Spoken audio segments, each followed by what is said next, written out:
Hopefully they can do some great stuff this time. Okay, so we got some upgraded visuals, I would say. Altogether, I would say these visuals are upgraded, and hopefully these visuals make it into the final product this time, because last time they straight up showed us a version of the game, and when it came out it didn't have those visuals that they were showing us before. So hopefully they can keep it together. It looks like the civilians have a very much more varied ability to do things in the world. Some of them are walking around, some of them are talking to each other, some of them are playing with each other, some of them are trying to slap each other, doing all kinds of weird stuff. Day and night cycles are back. There's all kinds of animal life all over the place. This dude over here, that you're about to see on the screen, he gets arrested. It's a non-playable character that gets arrested on the street right there. Just some guy. Just some guy's doing something weird. Certain celebrations have consequences. Right here he did like a weird little rock fist, and now he's getting pushed around by some civilians as well. There's a new main character. He's an African-American gentleman, and well, maybe he's not even a gentleman. From the looks of this trailer, maybe he's not even a gentleman. He's doing some stuff. Got some context-sensitive parkour, which I like a lot. It looks really smooth.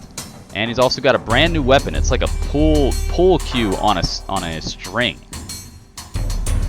Just hitting people in the face with a pull cue on a string. That's pain, man. That's pain. I don't know if you've ever held a pull cue, but yeah. DedSec is the protagonist group in this, and they're said to have a very trollish mentality, and that's, yeah, whatever. Vehicles can be used as a weapon. He actually hacks this car and backs it into this guy. Instead of shooting him or anything, he just uses his own car against him. Then he's able to lift up this car with this this forklift and just kind of push it into the river. He's like, whatever, cops. See you later. See you later, cops. Didn't have to lay a finger on him. Didn't have to shoot anybody or anything.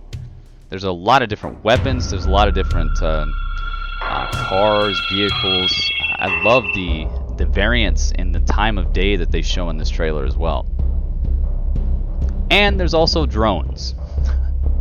Drones can be used to accomplish certain objectives without any sort of conflict. So you can take a drone up to this door and hack it without having to walk up there, kill all the guys in between you and the door. And there's certain activities that are designed just for the drones, like things like races. You're about to see a race right here. You race through all these like portal things and stuff. It's pretty cool. Just adds to the gameplay. It's something else to do besides the story mode. Group hacks can be diversions. He actually hacked one guy and it bounced and pinged off of all these other people. So they're all like, what the heck's going on here? The gameplay, it looks good and it looks simple. It's just the gunplay. It looks very simple. It just looks straightforward. And there are some leisure time activities that you can do, like taking selfies with you and the SEALs.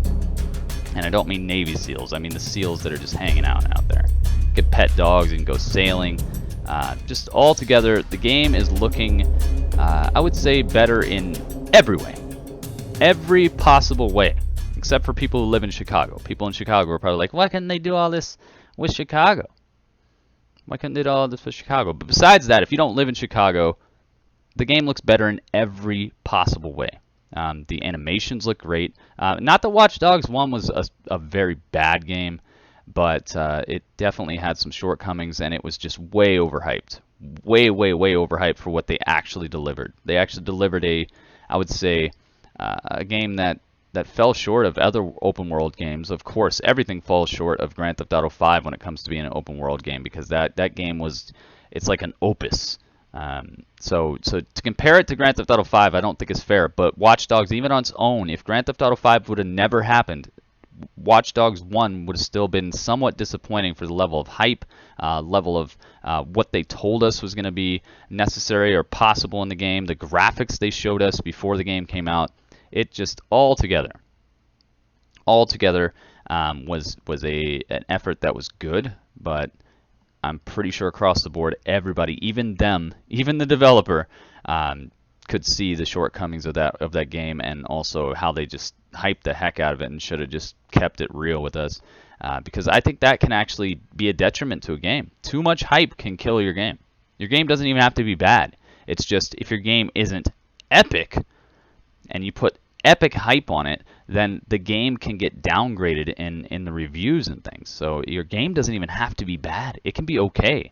It's just if you tell people it's going to be epic and it comes out and it's okay, then you're going to get even lesser scores than okay scores. You're going to get worse scores than that because you basically are lying to the public. And they, not even basically, they realistically lied to us about the graphics of the game. And you can go check right now all over YouTube. You can get some comparison videos of their pre-release graphics and the actual graphics of the game when it came out. That is one of the main things that really was really got people like, whoa, what the heck's going on here?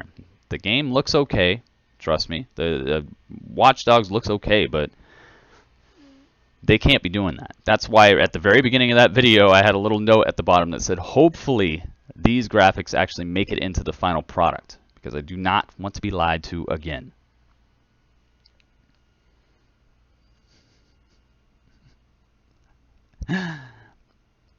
Yes, there is new DLC for Grand Theft Auto 5. I do know about this. McLovin, what is up, man? I demand a redo. You want to see it again? All right. Well, I'll play it again, but I'm not gonna play the whole thing. I'm not gonna play the whole thing, but I will show you some of it. This water looks amazing. The graphics look amazing. Just great stuff, man.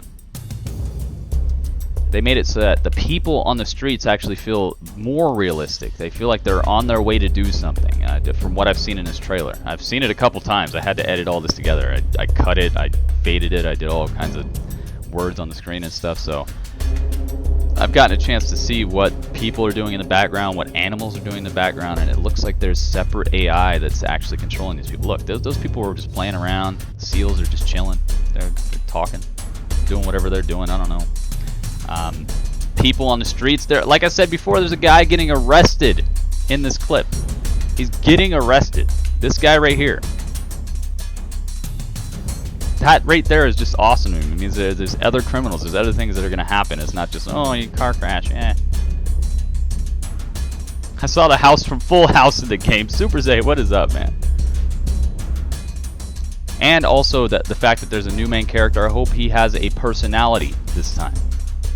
I hope he has a personality this time, because Aiden Pierce was just, I mean, yeah, he had some personality, but he was just that dude, you know, like that dude. Like, if you're gonna make a game like this, you just like, hey, I want a main character who's like, he's got a grovelly voice and he's all about doing the right thing for his cause and stuff. I hope there's like nuances and subtle levels to this guy that make him an actual human being and not a video game main character. Here I come. I'm video game main character, man. And I'm over here with a gravelly voice. And I'm going to stop the oppression that everyone's feeling. That guy. I hope this guy is not that guy I was just talking about.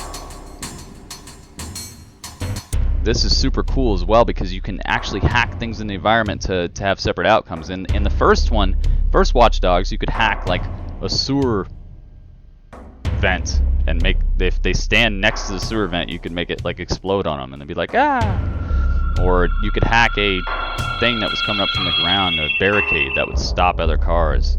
In this one, you can hack vehicles, like actual vehicles, and make them run into people. You can bring out the drone and start doing stuff to people without even stepping foot into a battle. You can change the face of the battle altogether. And there were some parts that were super difficult in the first one, so I'm thankful for this.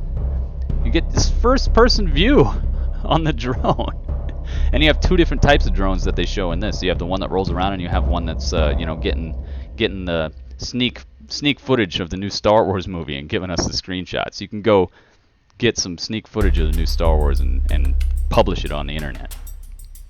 I like that. Assassin's Creed GTV Dogs Edition. Yes. Yes. I like that, how you can put up like your own billboard. It reminds me of Infamous. Reminds me of Infamous Second Son. And you can take selfies. Yes. Now there's selfies in the game. Like actual selfies, not pictures you take yourself. Like you can actually put yourself in there and be like, hey, what's up? So there you guys go. Watch Dogs 2. Alright, that's Canines. And there are also canines in there, so you can pet a dog and everything. I like that a lot. I like the immersion. I like what they've done, and they took their time. It looks like they actually took their time here. So I hope the best for this game. I really do. So there you go. Ron Burgundy loves it too. He came all the way to San Francisco just to help me unveil that, and also to do some research, because he's actually thinking about being a DLC character in that game.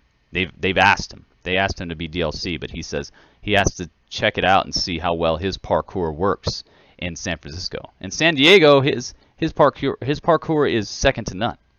But in San Francisco, he's got to test it out. So that is the secondary reason why he's here in San Francisco. He's going to test this place out and see if he can parkour his way around here. And the first thing he's going to do is climb all the way from one end of this bridge to the other under it. He's crazy, and he's great. He's a great guy.